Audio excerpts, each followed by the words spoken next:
19 জুলাইৰ পৰাই আমি ইয়াত বহি আছোঁ। এই 9 দিন চলি আছে। এতিয়ালৈ আমাৰ কোনেও খবৰ লোৱা নাই। যিটো মানে দুখ লাগে কি আমিতো একো অন্যায় কৰা নাই, কাৰণ আমি একো বেয়া কাম কৰা নাই। যদি আমি বেয়া কাম কৰিলোঁ হয় তেতিয়া আমি হয়তো নিজে ভাবিলোঁ হয় কিজানি আমাৰ কিবা ভুল আছে, আমাক চৰকাৰে কোনো মানে আমাক আশ্বাস দিয়া নাই।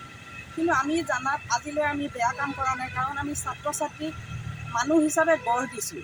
আমি সেইটো ভুল কৰা নাই। যিহেতুকে মানুহ হিচাপে গঢ় দিছোঁ, তেওঁলোক একোজন ভাল মানুহ হৈছে। যি ল'ৰা ছোৱালীয়ে ড্ৰাগছ খায়, হেৰি কৰি অন্যায় ৰাস্তাত ঘূৰি থাকে বেয়া কাম কৰি, সেই ছাত্ৰ ছাত্ৰীক আমি মানুহৰ শাৰীত আনি তেওঁলোকে কিমান মানে উচ্চ শিক্ষিত হৈছে, তেওঁলোকে বহুত ভাল কাম কৰিছে। গতিকে আমি সেইটো কাৰণত আমি ভুল কৰা নাই বুলি ভাবি আছোঁ। কিন্তু কি কাৰণে আমাক আজি 9 দিনে খবৰ লোৱা নাই সেইটোহে আমি ভাবি তাৰমানে নাপাওঁ। কাৰণ আমি আজি ইয়াত এনেই বহা নাই। এই কথাটো আমি মাননীয় মুখ্যমন্ত্ৰীক বাৰে বাৰে কৈ আছোঁ যে 9 দিন আমি কিন্তু ইমান কষ্টৰে এনেই বহা নাই। আপোনাৰ যিটো বিজেপি ইস্তাহাৰত আমাৰ নাম উল্লেখ আছে, সেইকাৰণেহে আমি বহি আছোঁ যে আপুনি আমাক চাব। কাৰণ আপোনাৰ আৰু ধৰক এতিয়া ইলেকশ্যন আহি আছে, ইলেকশ্যন সমাগত হৈছে। গতিকে আমাৰো তাৰমানে দিন এই যিটো লিখিত আছিল সেইটোও আমাৰ মানে শেষ হোৱাৰ হেৰিত আছে। গতিকে আমি এতিয়া বহিছোঁ মানে মামাক ইয়াৰ পৰাই আমি অনশনস্থলীৰ পৰা অনুৰোধ কৰি আছোঁ যে মামা আপুনি যদি ইমান দিন ইস্তাহাৰখনত আমাৰ নামটো চোৱা নাছিল, এতিয়াও আপুনি ভালদৰে চাওক, আপোনাৰ দৃষ্টিগোচৰত আনক যে জ্যোতি কেন্দ্ৰৰ শিক্ষাকৰ্মীৰ নাম কিন্তু বিজেপিৰ ইস্তাহাৰত আছে। গতিকে আপুনি এতিয়াও আলোচনা কৰি হ'লেও আজিৰ দিনটোৰ ভিতৰত আমাক কিবা এটা ব্যৱস্থা কৰক। আমাক বেলেগ আমাক একো নালাগে।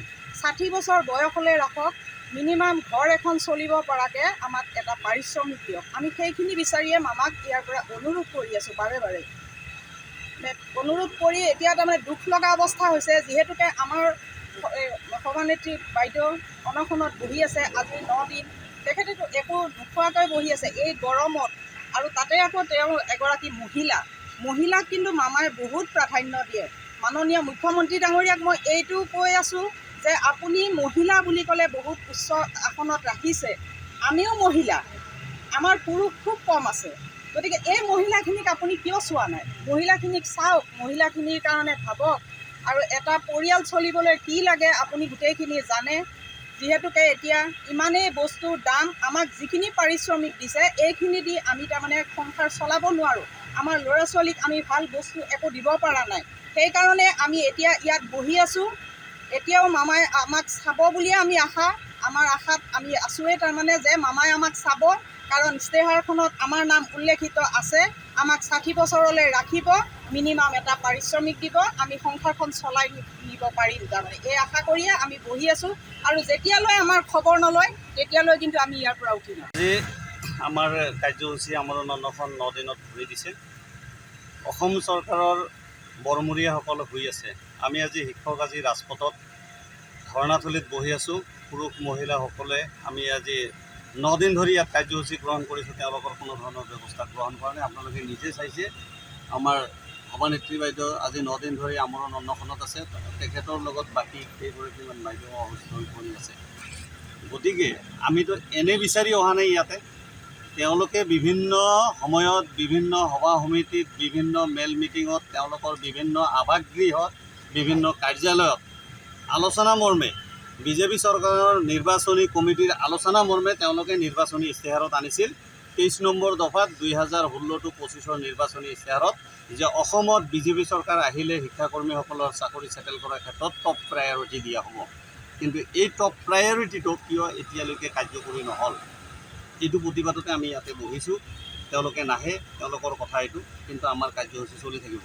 অহাকালিৰ পৰা আমাৰ কেন্দ্ৰসমূহৰ পাঠদান খুলিব। গ্ৰীষ্মবন্ধ সমাপ্ত হৈছে, আজিৰ পৰা সমাপ্ত হ'ব। অহাকালিৰ পৰা পাঠদান চলিব।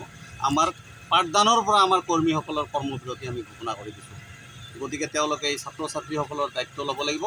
প্ৰয়োজন সাপেক্ষে আমি ল'ৰা ছোৱালীখিনিকো বঞ্চিত কৰিব নোৱাৰোঁ। প্ৰয়োজন সাপেক্ষে আমাৰ এই ধৰ্ণাথলীত, এই প্ৰতিবাদথলীত, এই আমৰণ অনশনথলীত পাঠদান গ্ৰহণ কৰা হ'ব ছাত্ৰ ছাত্ৰী। আমি ইয়াৰ পৰা কেতিয়াও উঠি নাযাওঁ। কিমান কেন্দ্ৰ আছে? আমাৰ অসমত কেন্দ্ৰ আছে 1168টা, আৰু আমি কৰ্মী আছোঁ 1140 গৰাকী কৰ্মী আমি কাম কৰি আছোঁ। শিক্ষাকৰ্মী আৰু অতিৰিক্ত শিক্ষাকৰ্মী আমাৰ কেন্দ্ৰসমূহত 2গৰাকীকৈ ছাৰ বাইদেউ আমি কাম কৰি আছোঁ। গতিকে আমাক কি অন্যায় কৰা হৈছে? সমগ্ৰ অসমত আমি বিভিন্ন কেটেগৰী ফুটপাথত ঘূৰি ফুৰা ছাত্ৰ ছাত্ৰীক 2 লাখ ছাত্ৰ ছাত্ৰীক মূলতীকৰণ কৰিছোঁ, প্ৰাথমিক উচ্চ প্ৰাথমিক বিদ্যালয়লৈ। আমি পঢ়ুৱা ছাত্ৰ ছাত্ৰী আজি নিটত তেওঁলোকে পাছ কৰিছে, কোৱালিফাইড হৈছে, বিশাল মাৰ্কেটত কাম কৰি আছে, তেল ডিপুত কাম কৰি আছে। আজি আমি ক'ত? আজি আমি কিমান মাননি পাইছোঁ? অসম চৰকাৰে দেখা নাই। যিখিনি সামান্য মানুহ দিছে এইখিনিত ঘৰ চলে নেকি? গতিকে তেওঁলোকে ক'লে নহ'ব নহয়। আমাৰ কি কোৱালিফাইড নাই? আমাৰ ইয়াত বহি থকা কমপ্লিট মানুহ গ্ৰেজুৱেট আছে, 70% মানুহ আমি গ্ৰেজুৱেট আছোঁ, 20% মানুহ আমি স্নাতক আছোঁ, বাকী 10% মানুহ আমি স্নাতকোত্তৰ আছোঁ। গতিকে আমি কি অন্যায় কৰিছোঁ? আমি DLED সম্পূৰ্ণ কৰিছোঁ। অসম চৰকাৰৰ মন্ত্ৰীসকলে কৈছে আপোনালোকে ৰাইট টু এডুকেশ্যনৰ এক্টৰ মতে শিক্ষাদান কৰিব হ'লে আপোনালোকে হায়াৰ ছেকেণ্ডেৰী 50% কৰিব লাগিব। আমি হায়াৰ ছেকেণ্ডেৰী পাছ কৰিছোঁ এবাৰ, আকৌ হায়াৰ ছেকেণ্ডেৰী 50% কৰিম। গতিকে ইমান অন্যায় কিয়? ইমান অত্যাচাৰ কিয়? গতিকে হয় আমাক ইয়াত মাৰি পেলাব লাগিব, নহ'লে আমাৰ দাবী পূৰণ কৰিব লাগিব।